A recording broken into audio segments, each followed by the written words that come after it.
There's a very telling fact you may be aware of, which is that 40 or so years ago, when good, solid, replicable research began to be done on psychotherapy in fairly standardized ways for things like anxiety and depression, there was an average result across many studies. And in the language of effect sizes, it was around zero point 0.6, which is considered to be a moderate or high moderate effect size. Very credible average result, not for everybody, and some people even got more, but pretty decent. Okay, zero point 0.6. Well, 40 years later, after much research, many new personalities, many new ideas, a lot of insights, blah, blah, blah, the average effect size is still zero point 0.6.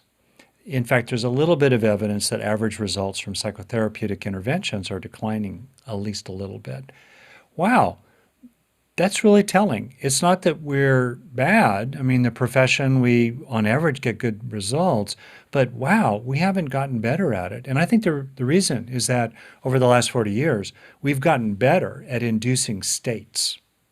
We're more skillful at having people have various experiences of different kind, but we're no better at helping people turn those states into traits of lasting, durable gains, including lasting healing, for example, from trauma. And I think that's where the opportunity is for our field, to move to a growth 2.0 model in which we respect our clients enough to treat them as active agents in their own process of durable change through healing, growing, and even awakening, and teach them the skillful means that they can use to actually accomplish that.